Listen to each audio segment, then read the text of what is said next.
আমার কলেজ গ্রুপের বন্ধুদের মধ্যে এক বন্ধুর জন্মদিন ছিল সেদিন, যার নাম হচ্ছে দেবাদিত্য। আর ওকে তো তোমরা চেনোই, ও হচ্ছে দেবব্রত। ও আমাকে পিক করতে এসেছিল। দেবব্রতর বাড়িতে আমাদের সব বন্ধুদের ইনভিটেশন ছিল। আমরা এখন যাচ্ছি দেবাংশী আর অর্কদীপকে পিক করার জন্য। আর ভীষণ সুন্দর একটা ওয়েদার পড়ছিল, বৃষ্টি হচ্ছিল।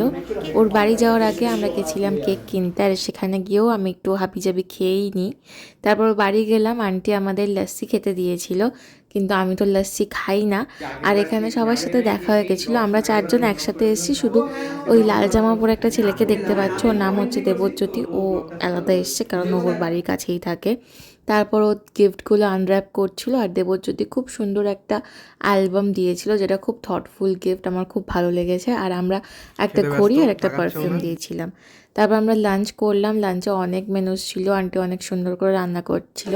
তারপর আমরা উনো খেলতে বসে পড়লাম। আর এত হাসি ঠাট্টা মজা হয়েছে উনো খেলতে গিয়ে, ভাববারও বাইরে। দেবাদিত্যর সাথে পুরো স্ক্যাম হয়ে গেছিল। লাস্টে উনো বলেনি বলে সব কার্ডগুলোকে তুলে নিতে হয়েছিল। তারপর আমরা এত ছ্যাপলামি মারছিলাম, অকারণে হাসছিলাম। আর অর্কদীপ, হচ্ছে অর্কদীপ, ও একবার যদি হাসি শুরু করে আর হাসি থামে না। আর ওর হাসি শুনে আমরা হাসতে হাসতে পাগল হয়ে যাই। মানে এই ভিডিওটা আমি যখন এডিট করছি তখনও আমার ভীষণ হাসি পাচ্ছে। আমরা যে এত হেসেছি, এত কেন যে ফাউ ফাউ হেসেছি কে জানে। তারপর প্রচুর গান করেছি, গানগুলো শুনি।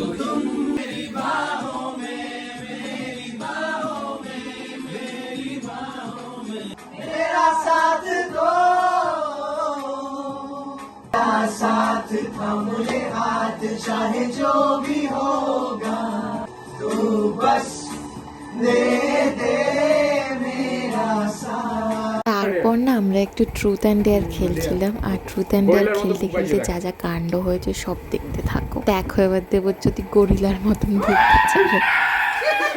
তারপর তো একের পর এক ভুলভাল ডেয়ার ছিল।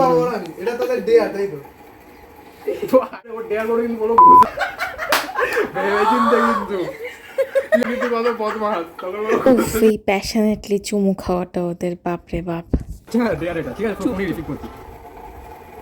হ্যালো, কোথায় আছিস?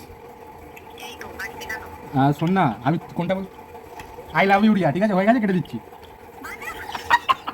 হ্যাঁ এটাই বলা, আরে সত্যি বললাম। এটাই আমার চ্যানেলের ফার্স্ট লং ব্লগ। জানি না কিরমভাবে ফুটিয়ে তুলতে পেরেছি, তোমাদের কেমন লেগেছে আমাকে জানিও কমেন্টে। বিশ্বাস করো এই দিনটা আমি যেভাবে কাটিয়েছি এত সুন্দরভাবে, এটা আমার জীবনের খুব কাছের একটা, খুব স্পেশাল একটা দিন। আমি ভাবিনি এত সুন্দর একটা দিন কাটাবো 2024-এ।